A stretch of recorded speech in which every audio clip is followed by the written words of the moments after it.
ുന്നത് ആദ്യം വിജിത്ത്, ഇന്ന് എല്ലാ അല്ലു അർജുൻ ഫാൻസും മിക്കവരും സമൂഹ മാധ്യമങ്ങളിലൊക്കെ ഹാർട്ട് ബ്രോക്കൺ ഇമോജീസ് ഇട്ടുകൊണ്ട് വളരെ വൈകാരികമായ പ്രതികരണങ്ങളാണ് ഈ അറസ്റ്റിനോട് നടത്തിയിരിക്കുന്നത്. ഇപ്പോൾ എന്തായാലും ചെറിയൊരു ആശ്വാസം ഇടക്കാല ജാമ്യം നൽകുന്നുണ്ടോ? അതെ, അദ്ദേഹത്തിന് ജാമ്യം കിട്ടി. അതൊരു ആശ്വാസകരമായിട്ടുള്ള വാർത്തയാണ്.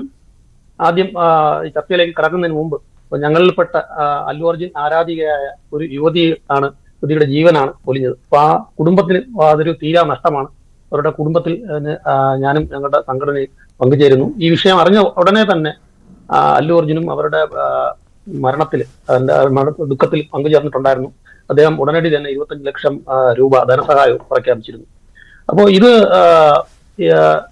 എല്ലാ സെലിബ്രിറ്റികളും ഇങ്ങനെയുള്ള വിഷയങ്ങൾ ഫേസ് ചെയ്യുന്നുണ്ട്. ഇതാദ്യമായിട്ടൊന്നുമല്ല ഇന്ത്യയിൽ ഇത്തരത്തിലുള്ള മരണങ്ങളും ഇൻസിഡന്റുകളും ഒക്കെ സംഭവിക്കുന്നത്. വളരെ സങ്കടകരമായിട്ടുള്ള വ്യവസ്ഥയാണ്. അപ്പോൾ സിനിമയുടെ പ്രൊമോഷന്റെ ഭാഗമായിട്ട് താരങ്ങൾക്ക് പല പരിപാടികൾക്കും പോകേണ്ടി വരും.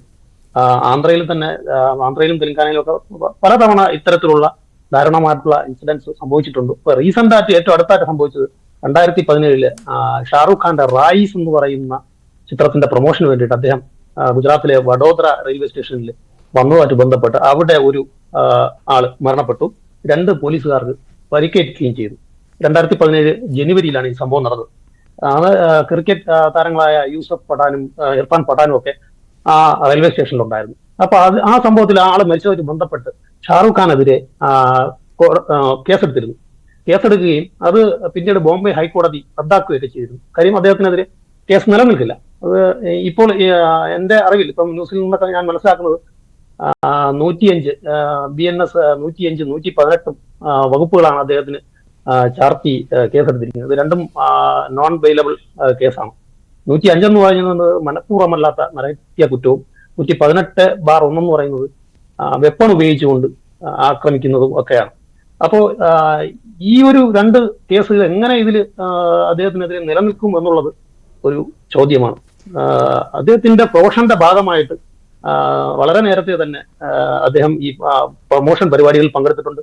കേരളത്തിൽ വന്നിട്ടുണ്ട്, അതുപോലെ തന്നെ ബീഹാറിൽ പോയി, പല സ്ഥലങ്ങളിലും വലിയ ക്രൗഡ് ഉണ്ടായിട്ടുണ്ട്. അപ്പൊ അതിനൊക്കെ ഇത് ഇന്നും ഇന്നലെയും തുടങ്ങിയ പരിപാടിയല്ല. അദ്ദേഹത്തിന് വ്യക്തമായിട്ട് അറിയാം, ഒരു സ്ഥലത്ത് പബ്ലിക് സ്പേസിൽ പോകുമ്പോൾ പാലിക്കേണ്ട എല്ലാ നിയമ നടപടികളും ഒക്കെ സ്വീകരിച്ചുകൊണ്ട് തന്നെയാണ് അദ്ദേഹം പോകാറുള്ളത്. ഇപ്പോ അങ്ങനെയാണ് അദ്ദേഹത്തിന്റെ അഭിഭാഷകൻ ഇന്ന് കോടതിയിൽ സൂചിപ്പിച്ചത്. വിജിത്ത് സൂചിപ്പിച്ചതുപോലെ ഷാരൂഖ് ഖാനുമായി ബന്ധപ്പെട്ട ഈ സംഭവം, റൈസിന്റെ റിലീസുമായി ബന്ധപ്പെട്ടുണ്ടായ ആ ദാരുണ സംഭവമൊക്കെ അഭിഭാഷകർ ചൂണ്ടിക്കാട്ടുന്നുണ്ടായിരുന്നു. ഇതിൽ വിജിത്ത് എന്താണ് കരുതുന്നത്? നമ്മുടെ നാട്ടിലെ നിയമവ്യവസ്ഥ, അതിനനുസരിച്ചുള്ള നടപടിക്രമങ്ങൾ അത് നടക്കുന്നു എന്നതാണോ? അതിനപ്പുറം എന്തെങ്കിലും ലക്ഷ്യങ്ങളോടെയുള്ള സമീപനം ഇതിലുണ്ട് എന്നതാണോ? നിങ്ങളുടെ ഒരു വിലയിരുത്തൽ എന്താണ് ഈ സംഭവത്തിൽ? ഞങ്ങളുടെ ഇപ്പോൾ പ്രാഥമികമായിട്ടുള്ള നിരീക്ഷണത്തിൽ അവിടെ സെക്യൂരിറ്റി വീഴ്ച സംഭവിച്ചിട്ടുണ്ട്. അത് സെക്യൂരിറ്റി കൊടുക്കേണ്ടത് പോലീസ് അധികാരികളാണ്. ഇവിടെ കേരളത്തിൽ പലതവണ അദ്ദേഹം വന്നപ്പോഴും കേരള പോലീസിന്റെ സഹായം ഞങ്ങൾക്ക് ലഭിച്ചിരുന്നു. വളരെ നല്ല രീതിയിലാണ് അവരുടെ സൈഡിൽ നിന്ന് കോർപ്പറേഷൻ നടത്തിയിരുന്നത്. അവരുടെ ക്രൗഡ് മാനേജ്മെന്റ് ചെയ്തതൊക്കെ വളരെ നന്നായിട്ടായിരുന്നു. അപ്പൊ ആന്ധ്രയുടെ ഒക്കെ കുറച്ചുകൂടെ സംഭവങ്ങൾ ഇത്തിരി വ്യത്യസ്തമാണ്. അവിടെ നമ്മളെ പോലെ അല്ല, കുറച്ചുകൂടെയൊക്കെ ആൾക്കാർക്ക് പാനിസം വളരെ കൂടുതലുള്ള ആളാണ്. ക്രൗഡ് ഇതിനേക്കാളും വരുന്ന ഏരിയയാണ്. അപ്പോൾ Sandhya theatre owners assistant commissioner, Chikkapally police സ്റ്റേഷനിലെ അസിസ്റ്റന്റ് കമ്മീഷണർക്ക് ഈ വരുന്നതുമായിട്ട് ബന്ധപ്പെട്ട് സുരക്ഷ ഒരുക്കണം, പോലീസ് ബന്ദോബസ്ത് ഒരുക്കണം എന്ന് പറഞ്ഞിട്ടുള്ള റിക്വസ്റ്റ് കൊടുത്തിരുന്നു. അതിന്റെ രേഖ പകർപ്പ് ഇപ്പൊ ട്വിറ്ററിലൊക്കെ അവൈലബിൾ ആണ്. അപ്പൊ അത് കണ്ടിരുന്നു. അപ്പോൾ പോലീസ് ഒരു സുരക്ഷ ഒരുക്കിയിട്ടില്ല. അപ്പൊ അതുകൊണ്ടാണ് ഈ ഒരു മരണ കാരണമെന്നാണ് പ്രാഥമിക നിരീക്ഷണം. പിന്നെ അതിന്റെ പേരിൽ അല്ലു അർജുനെ അറസ്റ്റ് ചെയ്തത് എന്തെങ്കിലുമൊക്കെ രാഷ്ട്രീയ ഗൂഢാലോചനകൾ ഇതിന്റെ പിന്നിൽ നടന്നിട്ടുണ്ടോ എന്നുള്ള ഒരു സംശയവും ഞങ്ങൾക്കുണ്ട്. പക്ഷെ നിങ്ങളെപ്പോലെ തന്നെയാണ് നമ്മളും വാർത്തകൾ കേൾക്കുന്നതാണ്. ഇങ്ങനെയുള്ള കാര്യങ്ങളൊന്നും അദ്ദേഹവുമായിട്ടോ അദ്ദേഹത്തിന്റെ സെക്രട്ടറിയായിട്ടോ ഒന്നും നമുക്ക് നേരിട്ട് നമ്മൾ ഈ കാര്യങ്ങളൊന്നും ഇത്തരത്തിലുള്ള കാര്യങ്ങളൊന്നും സംസാരിക്കാറില്ല. സിനിമയുമായിട്ട് ബന്ധപ്പെട്ട അസോസിയേഷന്റെ നിലപാടുകളും ഒക്കെയാണ് നമ്മൾ, അല്ല ആക്ടിവിറ്റീസും ഒക്കെയാണ് നമ്മൾ അദ്ദേഹവുമായിട്ട് പേഴ്സണലി സംസാരിക്കുന്നത്. വിജിത്ത്, ഇതിൽ വളരെ അതിവൈകാരികമായ പ്രതികരണങ്ങൾ ആരാധകരുടെ ഭാഗത്തു നിന്നും ഉണ്ടാകുന്നു. നമ്മൾ പ്രതികരണത്തിന് വേണ്ടി ചില ഫാൻസിനെയൊക്കെ വിളിച്ചപ്പോൾ അവർ News 18 തന്നെ അതിവൈകാരികമായി പ്രതികരിച്ചവരുണ്ട്. ജയിലിലേക്ക് പോകേണ്ടി വരുന്ന സാഹചര്യം ഉണ്ടെങ്കിൽ ആത്മഹത്യ ചെയ്യും എന്നൊക്കെ പറയുന്ന ആരാധകരെ കണ്ടു. വളരെ അതിവൈകാരികമായാണ് സന്തോഷം വന്നാലും സങ്കടം വന്നാലും ഒക്കെ ഈ ആരാധക കൂട്ടങ്ങൾ പ്രതികരിക്കുക. വിജിത്തിന് പേഴ്സണലി ഉള്ള ഒരു അനുഭവം എന്തായിരുന്നു ഈ വാർത്ത അറിഞ്ഞപ്പോൾ? അങ്ങനെ അതിവൈകാരികമായി പ്രതികരിക്കുമെന്നൊക്കെ മുന്നറിയിപ്പ് നൽകുന്ന ആരാധകരോട് നിങ്ങളുടെ അസോസിയേഷൻ എന്താണ് പറയാനുള്ളത്?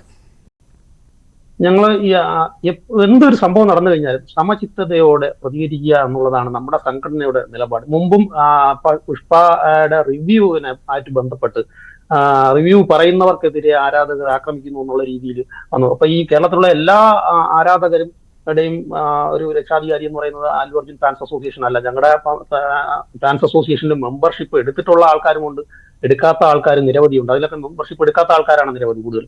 അപ്പോൾ ഒരു അസോസിയേഷനിൽ നിൽക്കുമ്പോഴത്തേക്കും നമ്മൾ അങ്ങനെ വൈകാരികമായിട്ട് പെട്ടെന്ന് ചാടിക്കേറി ഒരു നിലപാടെടുക്കാനോ അല്ലെങ്കിൽ ഒരു ആക്ഷൻ എടുക്കാനോ ഒന്നും പറ്റത്തില്ല. ജനാധിപത്യപരമായിട്ടുള്ള രീതിയിൽ വളരെ സമാധാനപരമായിട്ട് തൃശ്ശൂർ നാളെ ഒരു പ്രതിഷേധം സംഘടിപ്പിക്കുന്നുണ്ട്. പൊതുമുതലൊന്നും നശിപ്പിക്കാതെ മറ്റു പബ്ലിക്കിന് യാതൊരു തരത്തിലുള്ള ഡിസ്റ്റർബൻസും ഉണ്ടാവാതെ ഒരു പ്രതിഷേധം ഞങ്ങൾ സംഘടിപ്പിക്കുന്നുണ്ട്. അപ്പോൾ ആരാധകരോടെല്ലാം വാട്സപ്പ് ഗ്രൂപ്പുകളിലെല്ലാം നമ്മുടെ മെമ്പേഴ്സിന് നിർദ്ദേശം നൽകിയിരിക്കുന്നത് വൈകാരികമായിട്ടൊന്നും സോഷ്യൽ മീഡിയയിൽ ആർക്കെതിരെയും പ്രതികരിക്കാതിരിക്കുക, ഇതിന്റെ സത്യാവസ്ഥ അറിയുന്നത് വരെ എല്ലാവരും മൗനം പാലിക്കുക, അദ്ദേഹത്തിന് സപ്പോർട്ട് നൽകുക. അതാണ് നമ്മുടെ മെയിൻ മോട്ടോ. ഇങ്ങനെയുള്ള ഒരു വിഷമഘട്ടത്തിൽ ഞങ്ങൾ അദ്ദേഹത്തോടൊപ്പം ഉണ്ട് എന്നുള്ള ഒരു നിലപാടാണ് ഞങ്ങൾ എടുത്തിരിക്കുന്നത്. അത് ഞങ്ങൾ സോഷ്യൽ മീഡിയ പ്ലാറ്റ്ഫോം വഴി നമ്മുടെ ഒഫീഷ്യൽ സോഷ്യൽ മീഡിയ പ്ലാറ്റ്ഫോം വഴി അറിയിച്ചിട്ടുണ്ട്. പിന്നെ ഞങ്ങളെ സംഘടനയിൽ അല്ലാത്ത മെമ്പേഴ്സ് അല്ലാതെ അല്ലു അർജുൻ ആരാധകർ നിരവധി ഉണ്ടല്ലോ, അവരൊക്കെ പല ന്യൂസ് 18 പോലുള്ള പല ചാനലുകളിലും വന്ന് പല കാര്യങ്ങളും പറയുന്നുണ്ട്. അതിനൊന്നും ഉത്തരവാദിത്വം ഞങ്ങളുടെ സംഘടനയ്ക്കില്ല. AFW എന്ന് പറയുന്ന സംഘടന 10-18 വർഷമായിട്ട് കേരളത്തിലുണ്ട്. അപ്പോൾ ഞങ്ങൾ സമചിത്തതയോടുകൂടി തന്നെയാണ് ഈ കാര്യങ്ങളിൽ പ്രതികരിക്കുന്നത്. ഞങ്ങൾ എപ്പോഴും അദ്ദേഹത്തോടൊപ്പം ഉണ്ട്. അത് തന്നെയാണ് നിലപാട്.